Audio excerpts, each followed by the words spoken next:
we're thrilled to have Dr. Collins Airhihenbuwa here with us today to talk about culture and race in the context of global health research.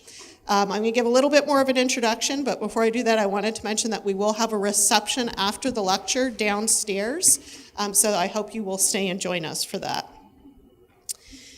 So Collins is a former dean from St. Louis University. He's now a professor in the School of Public Health at Georgia State University, where he leads an interdisciplinary team called the Global Research Against Non-Communicable Diseases, or GRAND initiative.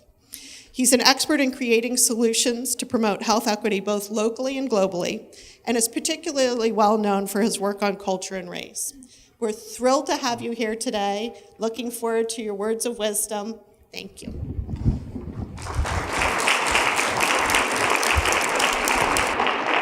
Thank you. Thank you. Is this working? Can you hear me all right? Yeah. All right. Thank you, Dean Godwin, for a kind introduction and for the opportunity to be here and share some time with you this afternoon. What I talk about and how I describe it may lead one to expect a particular way of thinking, and we end up with a different kind of conversation. The global in the title of the talk, I want to emphasize, is really meant to reflect what is different from international, that the local is a part of the globe. So every time I use global, don't imagine those distant shore where you must journey to, but we're actually talking about spaces that include where you occupy in Seattle to Atlanta and other places. My work is about questioning the question. And if you're looking for solution, you probably want to check with somebody else who is an expert.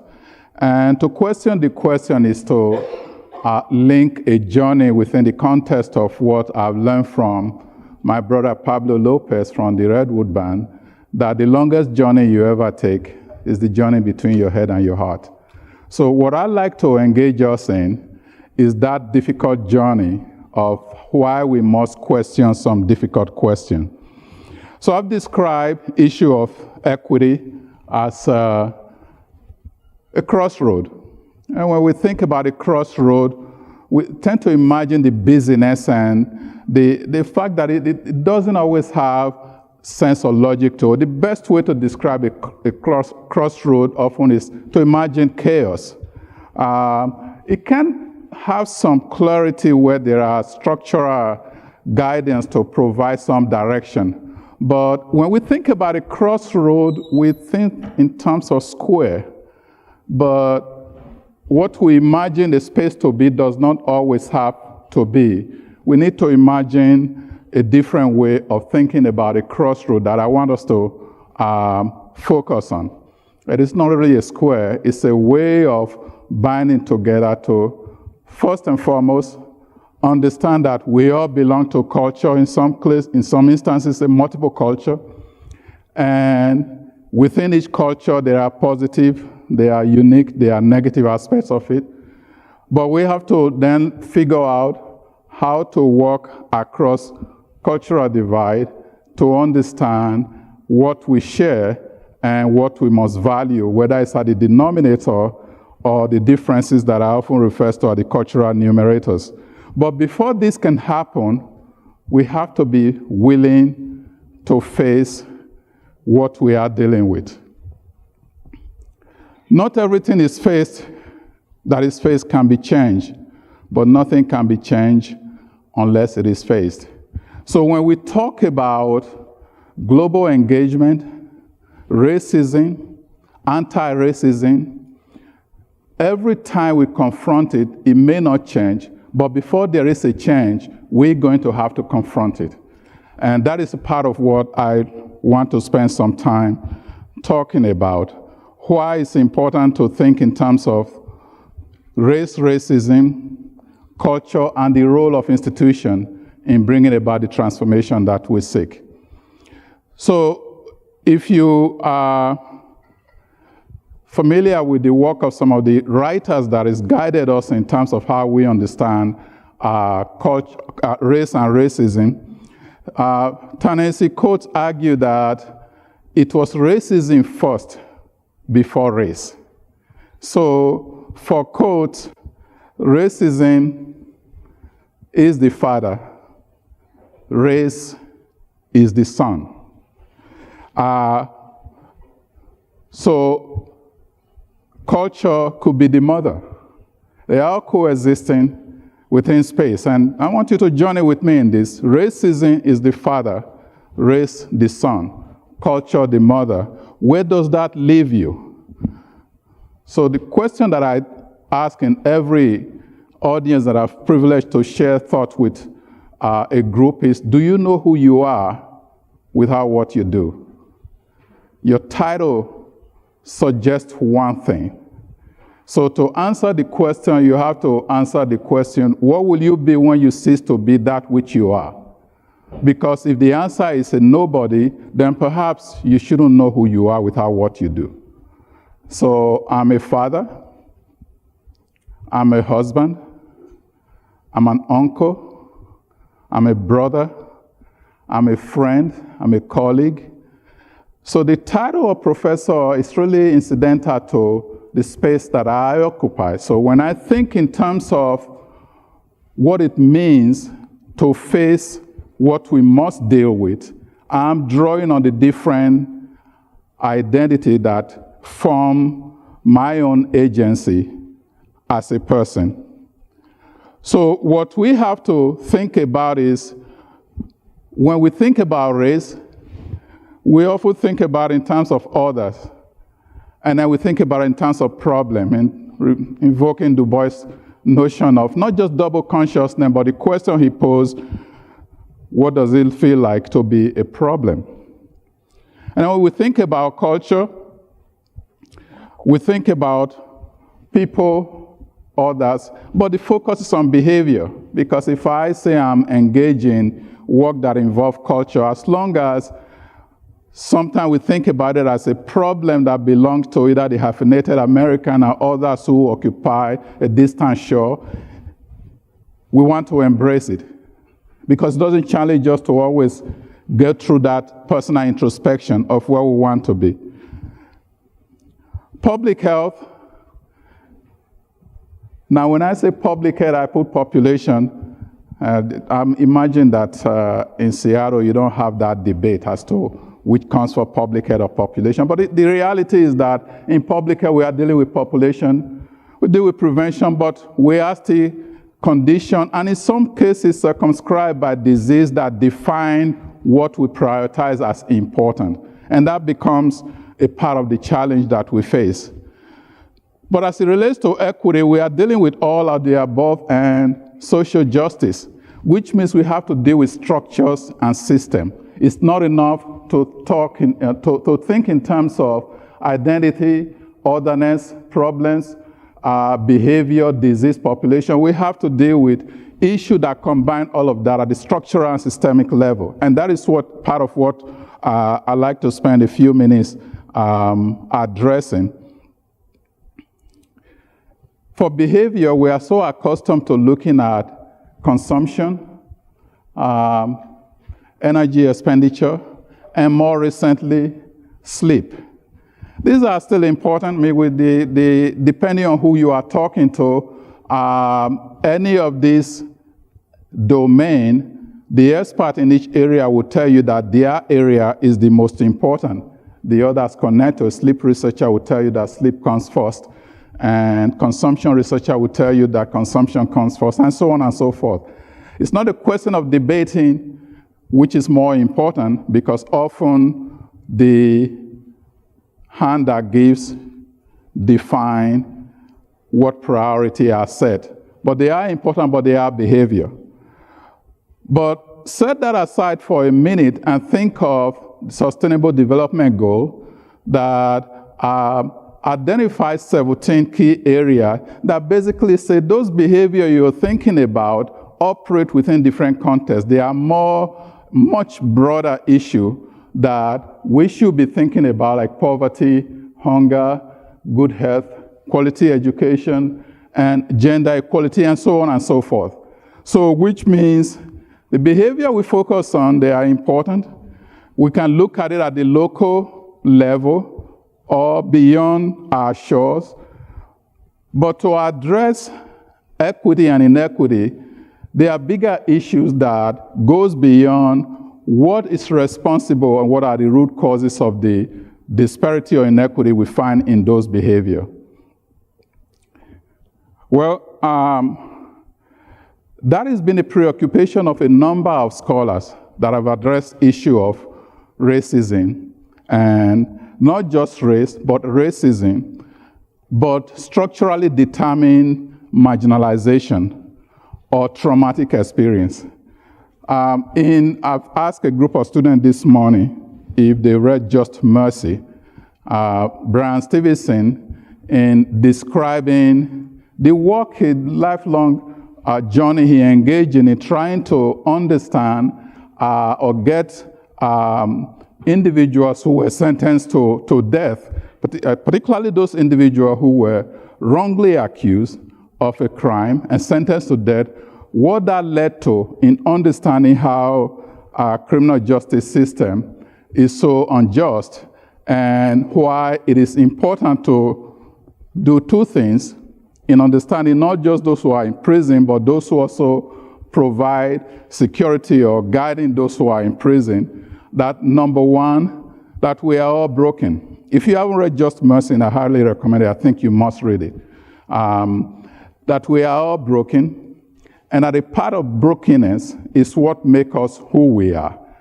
To engage in a healing space beyond the otherness that we are accustomed to in terms of how we define others, we have to understand what proximity means. So first, we are all broken. We have to be proximate to any context in which we want transformation to take place. It cannot be done long distance. It cannot be done through exchange of social media. You have to be there. So if we are talking about anti-racism, the question you have to ask yourself, when was the last time you talked to somebody different from you around the conversation on race or racism? Have you been proximate in your encounter, in your engagement? And this is so important because Toni Morrison keeps reminding us that the way we authorize those with whom we share spaces at the crossroad continues.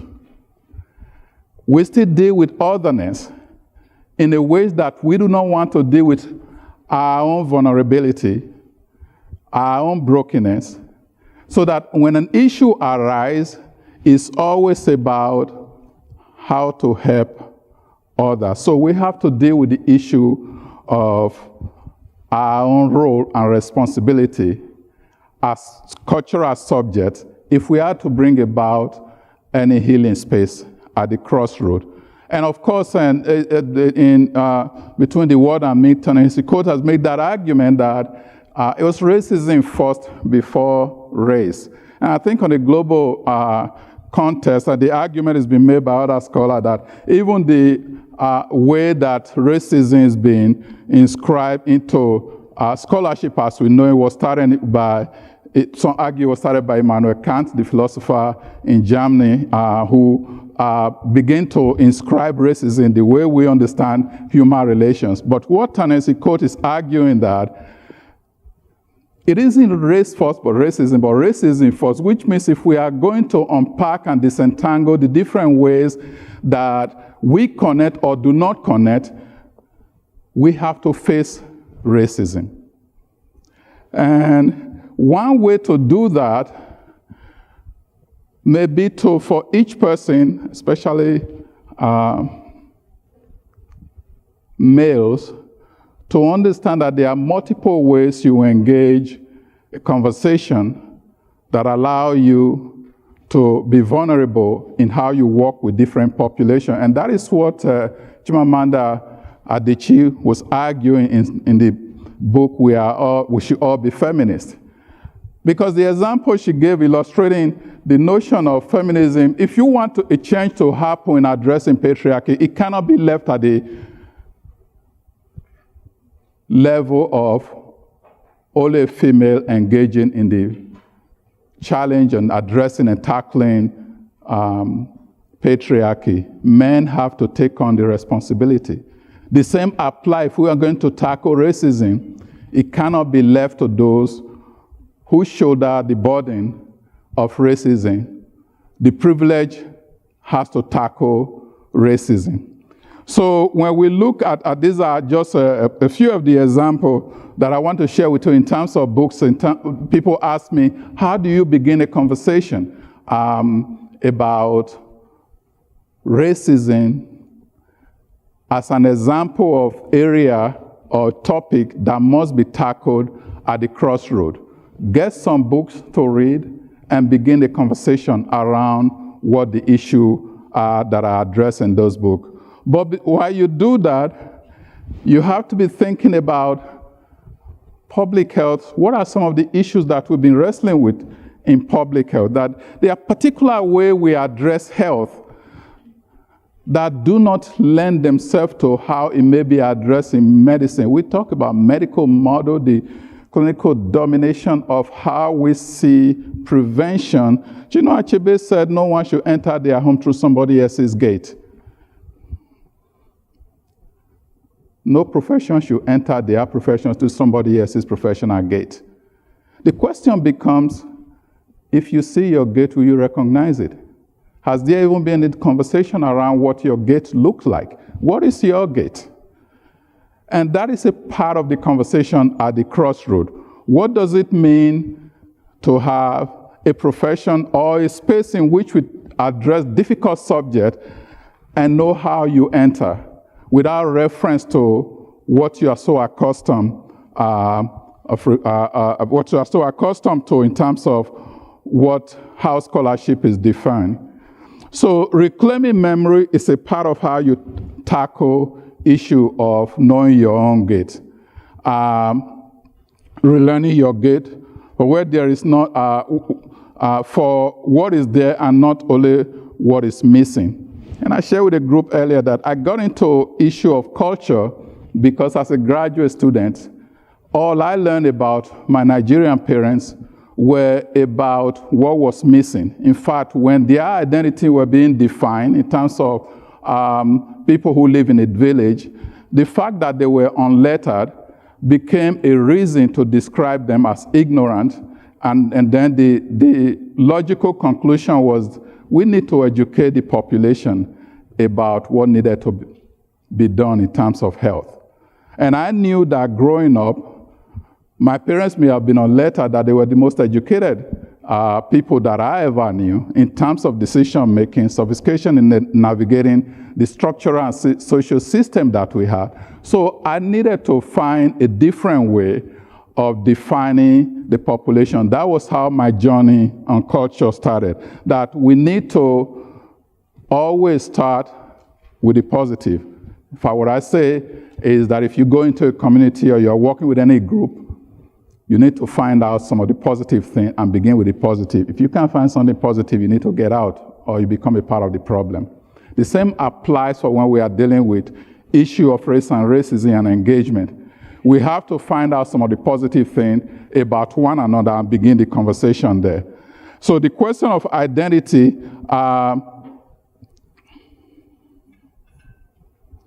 relearning what you are and what you should not forget is central to that issue of, I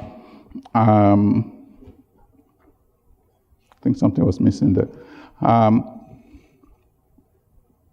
Relearning your gate and relearning your identity is central to how you engage others in a conversation around otherness, where we all become others, rather than some people are others and others are not. Imagining learning is assumption about learning you have to totally change. That how we learn and what we imagine may be two different things. How I was learning as a graduate student was not in line with the experience I had growing up in Nigeria and what I imagined would be my own contribution to society and social transformation. So you basically have to think about flipping things aside. So when you go to my office, that is the map you will see.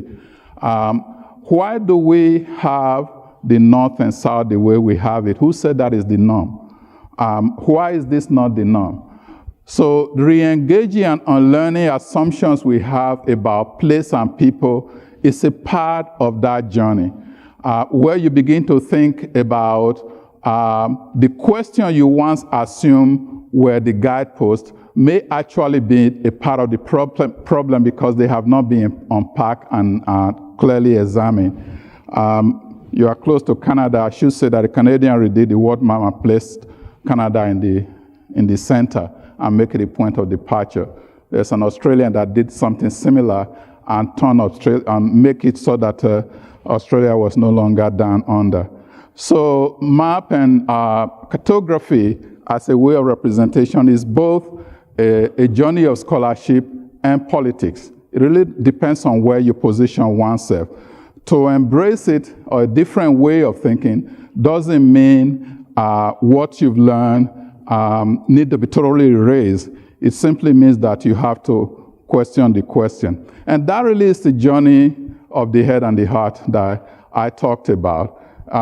It is very important to that what we learn to remember has to be placed against what we've learned to forget or what we're taught to forget. Here I will give you an example of my experience when I was in China 2-3 years ago at a global health promotion conference, where in going through the schools in Shanghai as a part of health promoting school, we were told about an exercise that the young children in elementary school and high school were being introduced to. And this is a wheel that you run after. It's a cyclical, it's a circle of a wheel that you have an instrument you hold, you run after it. How did it come about? A grandfather visited a school and felt that which nurtured him growing up, which actually allowed him to expend energy and derive joy from it, why is it not a part of the curriculum? If kids are just sitting there, it's important to learn other things. Why are the children not being exposed to this which he considered a central part of the culture? The school decided to make it a part of their curriculum. That during recess, fortunately in this country, the more advanced and sophisticated you are now in your curriculum, the less there is space for physical activity and movement and even the arts. So that's a story of what we consider to be advancement in learning. But nonetheless, I tried this out in part because when I grew up in Nigeria, ours was a bicycle wheel with a stick that you run after, and it was one way you get your own exercise, or a tire, no tire that you run and bounce. What is important here is not that other form of energy expenditure is not important, is what did we learn to forget as a part of bringing joy back into some of the work that is being done in terms of health promotion. What is important for me is that the government, in this case the Chinese government, understand that the future rests with the investment we place in children, not just in terms of learning all the basic things in curriculum, but in learning not to forget. It's easier to build strong children than to repair broken men. What the system we have is such that we are not investing enough in building strong children. We are duplicating and repeating the instrument that creates broken men. And that is where the failure is in terms of addressing race and racism. And to address issue of brokenness, we have to rebuild the house. We have to rebuild the structure. And by rebuilding the house, I'm not simply talking about what Audre Lorde meant when he said, for the master's tools will never dismantle the master's house. We are also talking about a structure of a way, because in this, Lord is really referring to, if you want to create a transformation, that which is there can only reproduce a new form of what is there. It struck me years ago before, shortly after apartheid, that I was in South Africa, and I see the structures of the homes that were in some of the township that I visited, that there were new structure coming up that were actually an exact representation of the small structure that was there.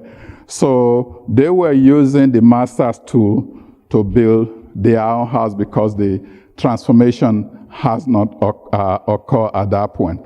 So rethinking spaces of differences begins with the recognition that everyone has a culture.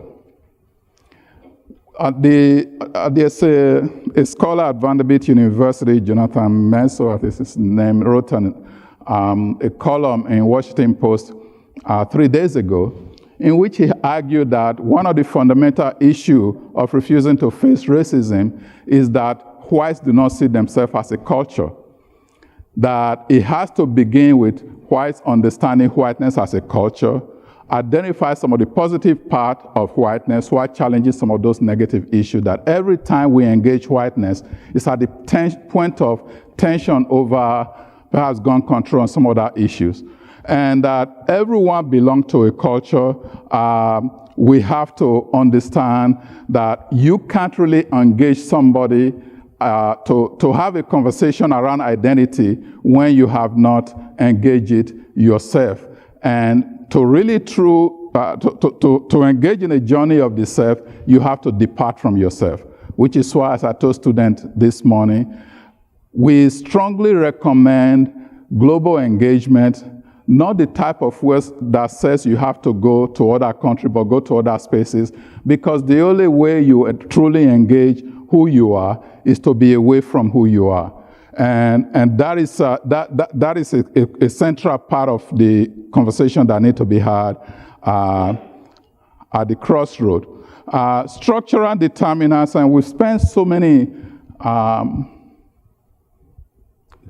much money now, both at the local and global level, addressing issue of social determinants of health. Structural determinant is equally critical and important, and there's, whether it's in curriculum and some of the conversation we had earlier, what is considered important in terms of center institute highlighted across institution. Structural determinants matter, and we have to be sure to include that in the conversation around equity.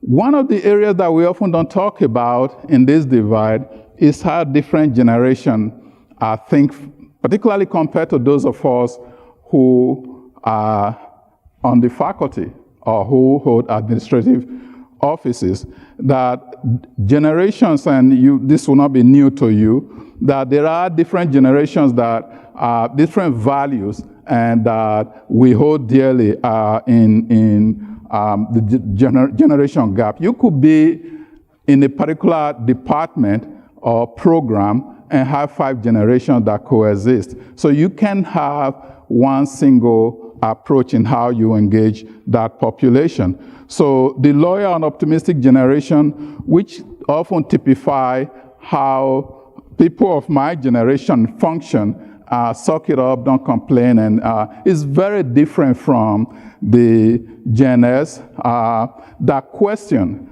And I drawing from my experience in leadership position that the thinking what value matter is very different. So when you're having conversation, either student with faculty member or amongst yourself, students who are full-time to students who are returning adult, you have to be mindful of the different value that comes with different generation.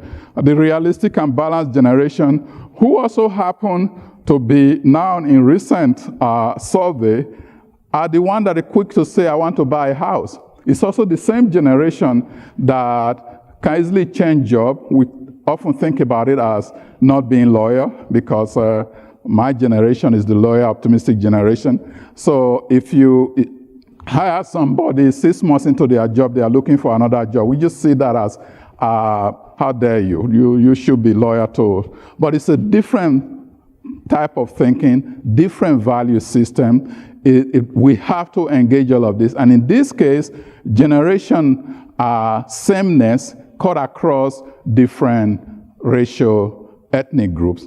And that has to be a part of our conversation. And within that, we have to be thinking about not just what matters, but what matters to you. Because there are different ways we can think about this. When we look at admission packages, whether it's for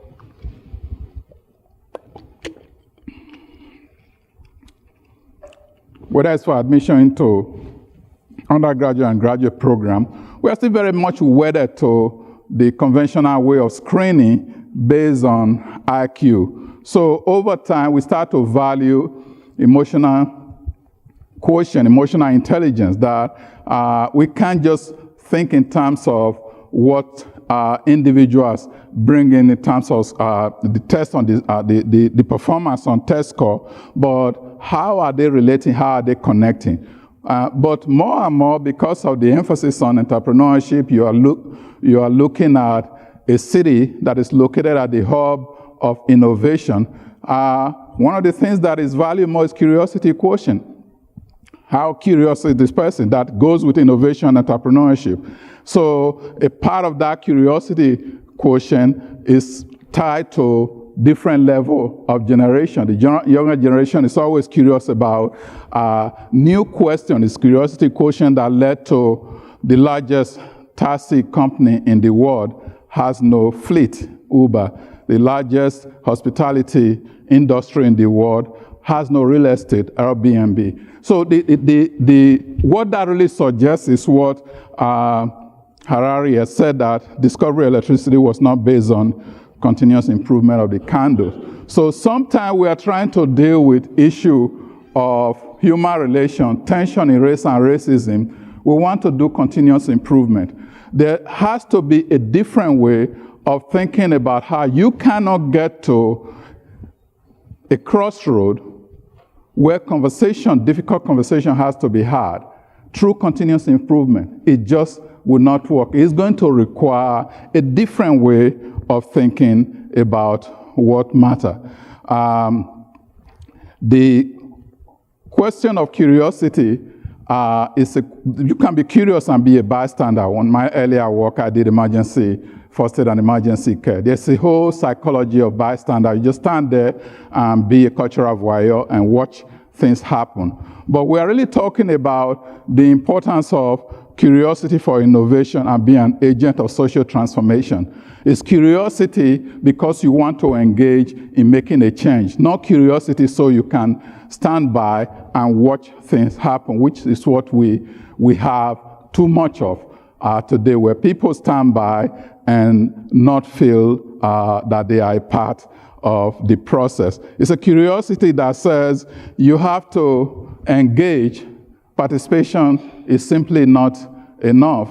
And I'll give you the story of participation engagement.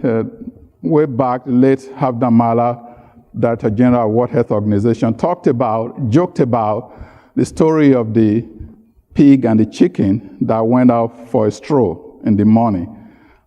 Breakfast was being served. So they walked past this breakfast place that said, bacon and eggs served here. The chicken looked at that and said, I participated in that. And the pig looked at the chicken and said, big deal, I was involved in that. So, I don't know how many of you got it. Bacon, pig. But the point is that to actually engage in difficult conversation, you have to be involved. Participation is not enough. You have to be thoroughly involved. It's one of the things that Martin Luther King speaks to, that our life begin to end, the day we become silent about things that matter. When you have faculty, students, and administrators looking at how to deal with issues that matter to a campus, that matter to a society, you have to ask yourself, how am I going to be involved in that process? Affirmation of others. Curiosity may invite fear, but you have to embrace your fear.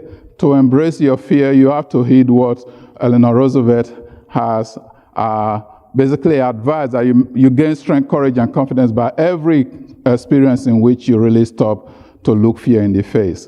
So the message really is that you must do the thing you think you cannot do. You must do the things you think you cannot do. You must do the things you think you cannot do. And a part of the message of, I draw an African expression, African proverb in my work, but this is really from a former leader in Nigeria, Tai Solarin, a writer, who's late now, who had a column that always entitled, Nigeria, may your road be rough. Nigeria, may your road be rough. A part of the message wasn't that he was wishing the country ill will. He was basically saying that your road has to be rough because smooth seas do not make skillful sailors. If you are going smoothly and with no challenges, you will have no experience. It is the defeat that allow you to hone down on your skill and be fully defined in terms of leadership. You will face defeat. You may not be defeated. That you may encounter defeat, but must not be defeated.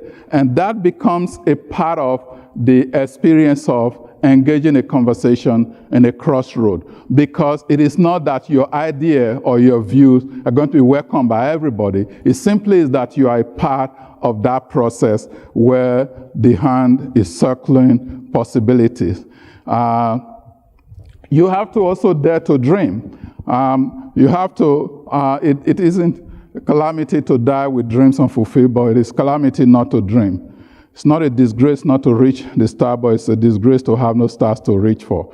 And that is Benjamin Mills, one of Martin Luther King's mentor, who's former president of Morehouse, that talks about the importance of dreaming. It's very easy to not be engaged. But if you are engaged, you will be challenged. And that is a part of achieving the dream, not just for you, but for others who share the same space with you. Journey to spaces other than where you are familiar. Imagine your own place anew. Read. Actually, James Baldwin said this. Read, and continue to read. Don't give up reading. And when you're tired of reading, write. A graduate student here? So you read, but you also have to write, because you have to help contribute to that knowledge. So you listen and you act. It's because we are the ones we've been waiting for. We are the change that we seek. No one else is going to do it for you. So you have to be a part of that process of change. We have to be prepared to have difficult conversation. I wrote a blog 2-3 days ago on whether or not blackmail fear is a phobia for which a test needs to be developed to understand how people really feel. Because when you invoke racism, conversation shut down in many circles.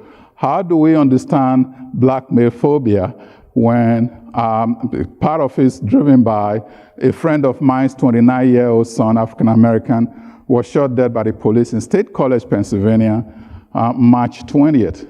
And we are still reeling from that. 2 days later, another African-American male who was shot dead in New York, the police was acquitted by jury. So how do we engage a conversation that says we have an epidemic of killing of black male and we need to address it and we need to tackle it? Claim your space. And I often say, claiming your space means recognizing that you have a culture and the culture has positive aspects to it.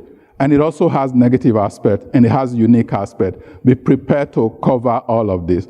And be a part of an orchestra. So in that crossroad, being a part of an orchestra basically means that the size, your contribution and your worth is not measured by the size of your instrument. It's actually measured more by your ability to listen and know when to come in and know when to pull back. Be a part of an orchestra in a conversation at the crossroad. And of course, if you get email from me, I always say be comfortable with being uncomfortable. That is really a mantra by which we understand having difficult conversation in a crossroad. I do blogs under Uri's website, and recently I was submitting, the professors here would know about it, trying to submit an application. My conflict of interest is run out. They said, do another test. I said, well, I have to do the city test that you are required to do before the university can submit your application. And I'm looking at the different module. We're covering everything in sexual harassment, as we rightly should. A number of topics on unconscious bias, there's nothing on anti-racism. Because in terms of institutional structure and cues, this is where a number of us are always cued to what the institution value and what the system value. So we have to do something about that in terms of how do you transform the system to ensure that we value issue of anti-racism, and how does it translate to how we teach in the classroom. And that comes down to the question of ownership. Two stories I'll give on ownership. One has to do with an experience that we had at Penn State some years ago when in terms of owning responsibility for how we bring about having this difficult conversation. This was about 25 years ago. CBS News contacted a colleague of mine at Penn State and said, there's this issue about black students sitting together in the cafeteria, and I would like to come and talk to the black student and learn from them, trying to figure out what is happening. So the late Terry Jones thought about it for a while. Initially, he wasn't sure if he should allow them to come, but then later he thought about it and said, yeah, actually, you should come. And said, oh, you want, oh, yeah, you should come. Let me explain to you that it's a big university, we have a big cafeteria, and these students do not sit close to the door, they sit towards the back. So when you enter the cafeteria and you get into the student, you will have to walk past several white students sitting together in the cafeteria. So you have to then talk to these students to find out why the white students are sitting together in the cafeteria, so that we're covering all the spaces. And of course, they disinvited themselves and did not show up. But the question he raised, we laugh and smile about it, is really about ownership, that the responsibility for addressing what led to students sitting together has to be shared. We have to find out from white students as we find out from black students. It doesn't have to be a pretty process. In fact, it can be a not pretty process. And that leads to the second story about ownership. It's a story of a toad and a snake that owns a horse. And the snake owned this horse, riding on the horse, and ride on this horse, the look is so ugly and sloppy. The toad has been watching on the roadside, just couldn't believe this sight of this snake that doesn't know how to ride a horse as far as the toad was concerned. So the toad beckoned the snake to come forward. Let me show you how to ride a horse. And the snake slid down and said, he jumped on the saddle, positioned himself very firmly, and proceeded to ride a horse. You would have applauded the toad the way he rode the horse. He came back to the snake, and the snake said, come down, thank you very much, slid back on the saddle and said, to know is good, but to own is better. What is the point of being a good horse rider and you don't even own a horse? So the ownership is not about how pretty and clearly defined it is. it is what is yours. You define the term, and I think it's so central to why we have to rethink the way we understand spaces of engagement. If it means we have to flip the table, that we have to sit around the table and understand a different identity, and then we have to work together in a way that a square is really not a square, it's a space, it's what you make of it. If we are able to do that, we may actually have a young child, like my 20-year-old son at the time, reaching for the star, and that is really the space we want to be. And that is what I spend my time working on under urise.org. Thank you.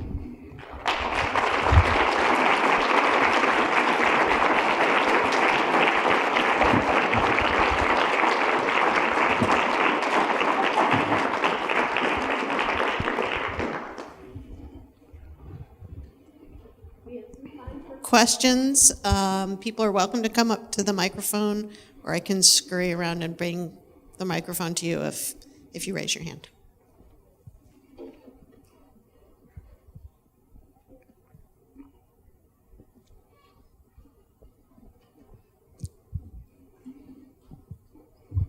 My question to you is, I've noticed that you have a lot of connection with anti-racism, racism, and culture work.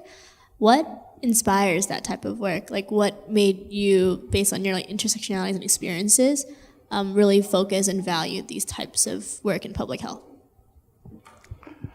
So, excellent question. The issue around culture and identity, once you erase boundaries that define us, becomes very common in many ways. I started out with the work on culture, but the issue of race and racism became more and more palpable to me, in part because global health scholars don't like to talk about racism, as though it doesn't exist. So we engage in global health, and we will talk about global health through the lens of culture, and not talk about global health in terms of racism inscribed in the way in which voices of those in the global south spaces are rendered silent, whether in terms of the material selected for students to read, which are very deliberate in terms of when I write, that there are a number of people on the ground who's been addressing some of the issues. They may not have had the space to express their view. So I started to working with Chandra Ford at UCLA, who was actually a former student of mine. We started to think about, what do we draw on? Derek Bell is written so much on critical race theory, actually is credited with advancing it. And there are other critical study areas, by the way. There's critical legal theory and other areas we can draw on. So what I said to the student earlier today, and I said in terms of what James Baldwin said, that you have to read beyond your area. It became clear to me that you can't talk about culture without also talking about racism.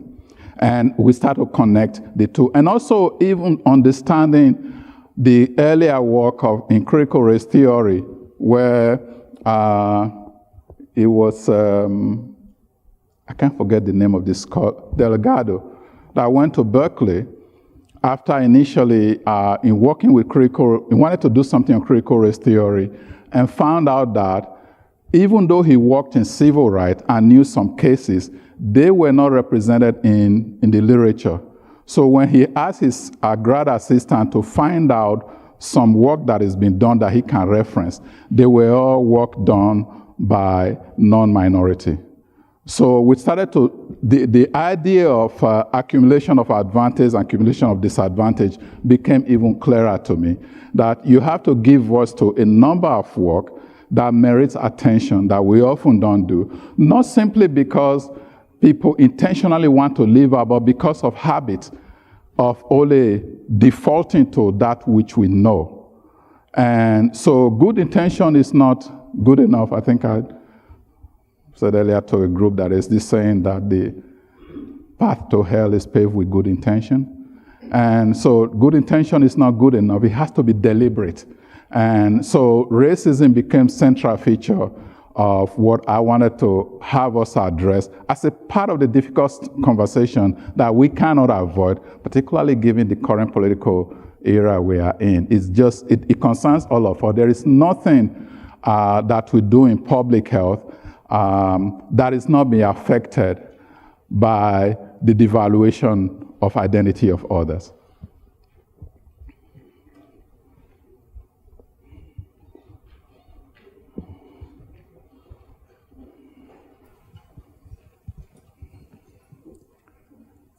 Hello, thank you for speaking. You discussed a key point that I've thought a lot about, which is that the responsibility of working against racism shouldn't be shouldered by those dealing with it. And this would require engaging with the people who don't have to. But this view is at odds, I think, with another viewpoint that I've heard before, that actually came up in my global health class yesterday evening, that we shouldn't debate with like our self-worth and our dignity as human beings with people who refuse to ascribe it to us. So I feel that there's like correctness in both viewpoints, but I wonder like how would you balance those two? So say the last part again, that you shouldn't debate. In other words, you shouldn't question your own identity. Your identity or dignity or self-worth. Right. Yeah. It's actually not a conflict, because a part of your journey towards yourself is that affirmation of who you are. I started my work because I believe that the way my space of childhood nurturing was described was based on the deficit model, that even though I was learning what I needed to learn to get my degree, I knew that the identity of my parents was not fully described. That not being lettered doesn't mean you are ignorant. In fact, being credentialed doesn't mean you are educated. We have political leaders who are credentialed, they are questioning their level of education. So the question that I think, if I understand what you're saying correctly, that self-affirmation does not take away from being in a space with others who are coming to address some of the issues that affect you. So I don't see them as at odds. Does it make sense? Yes. And also just, then it would be worth trying to engage with them and not just kind of like, yeah. Okay. All right, thank you. Sure.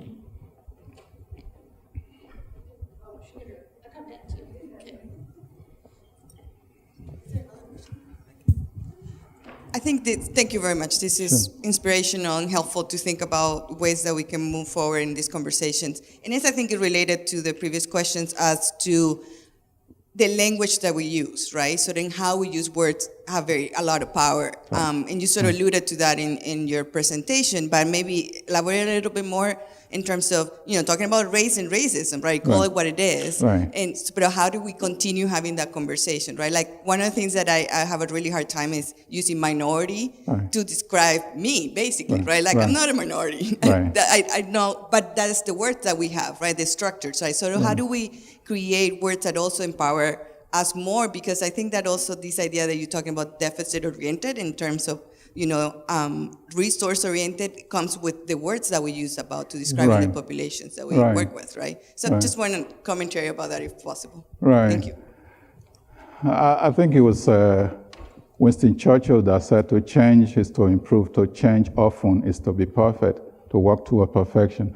So changing doesn't mean a one-time occurrence. It's a continuous transformation of what has to occur. Earlier today, in meeting with some of the faculty, and I used the term a global south, and somebody wanted a more elaboration of that, and that we've used terms such as third world and developing countries that I find incomplete. And I think one of my response was that there's a first word in every third word and third word in every first. So if you say third word, to me, having lived in St. Louis, are you talking about Ferguson? Are you talking about, or if you say first word, are you talking about Lekki in Lagos, Nigeria? So I think no term is going to be perfect, but the Global South represents the best approximation for me of how you define a space doesn't carry that burden of devaluation that some of the other terms carry. So language is so important. And one of the reasons that I read, I'll speak for myself, is what I continue to learn in how we use language. And I think that is where I hear sometimes people talk about the value of humanity and the arts, and I just shake my head and say, if you only know the power of humanity and the arts in how we learn and reason, that if all you are reading is only within the context of the training we are giving you, you are miseducation, you are undereducating yourself.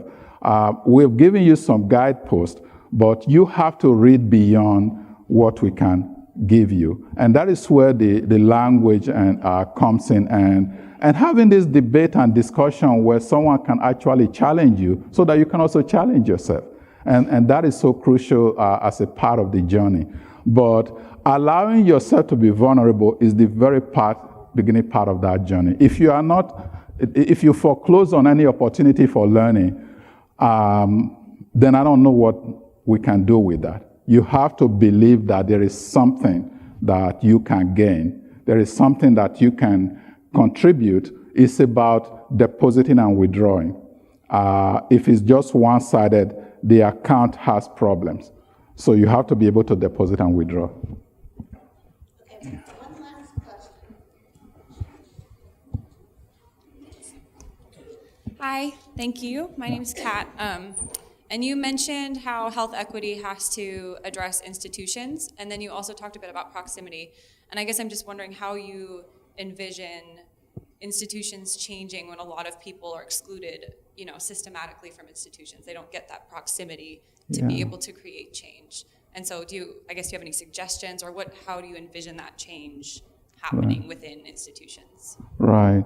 So when I first, some years back, and Chandra Ford invited me and Kumara Jones to UCLA, and we talked about critical race theory. A graduate student of ours took what we talked about, created a student-led and delivered curriculum on critical race theory. It wasn't, faculty were not involved. And that actually blew my mind, because there are things that I did as a student, but they were listening very carefully and said, there are things we can do as students.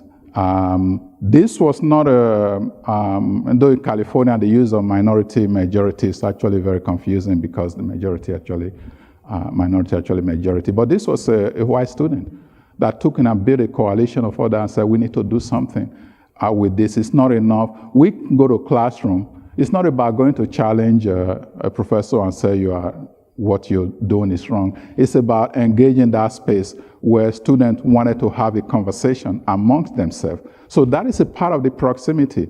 So the opportunity you have as a student, whether it's in traveling, I was talking to another person earlier and said, well, I've been telling my child to travel. I said, if they can only know that this is your opportunity to explore as much as you can. Once you start working, life will take you to all kind of direction. So as students, it's very important that you seize every opportunity to talk to somebody different from you as a part of a conversation. Whether it's through reading a work like this is very important. As faculty, is to ask yourself, what do you really know about leadership in the university?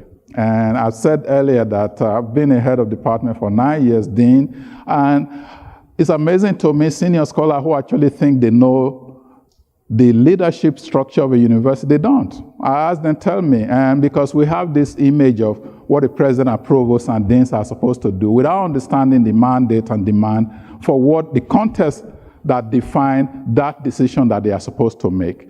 And so we are surprised sometimes when crisis prompt action. You are at a state university, you are a private university, different ballgame. The president has board of trustees to report to. The president can't just get up and do something. It doesn't mean that you shouldn't ask questions or even make a request or sometimes demand. But you have to understand that within an institutional leadership, there are certain rules of engagement. And you have to volunteer. This time I'm talking to faculty, especially senior faculty. I used to say to my senior colleague at Penn State, not every administrator is a leader, and you don't have to be an administrator to be a leader. If you are a full professor, you have a responsibility to this unit and this school. So if junior faculty are coming up, it's your responsibility, not just in terms of preaching or take lead, do something. And so the challenge we face, and there are, I have to say, there are those who took me up on it, and who came and said, I really didn't understand fully how our university function. We just know that when we want money, we say, Dean Godwin, can we have this amount of money? She said, think about it, well, you mean you're not going to go to that well and just pull some sauce out of it? So understanding how the institution work also help in engaging students and administration in the type of changes we like to see happen. That is proximity, because you are there together within the same space. So we have to be able to get beyond our level, our zone of comfort to make that happen. I cannot ask students to do something in terms of putting extra time, go read extra, if I'm not willing to do something on for my part. So take advantage of being here as student. Be prepared to be wrong. Plan for defeat, as long as you know that you cannot be defeated. There is not a single leader you admire that has not failed so many times. A student asked me what motivated. I said, because I learned from my failures. I learned from conversation that I had in the office where you feel you were one of those cartoon characters. You said something, you say, can I just suck it back? But it's out there. So you have to be prepared to fail, prepared to be vulnerable. And that is the only way we can get to that crossroad that I talk about. All right, we have a little.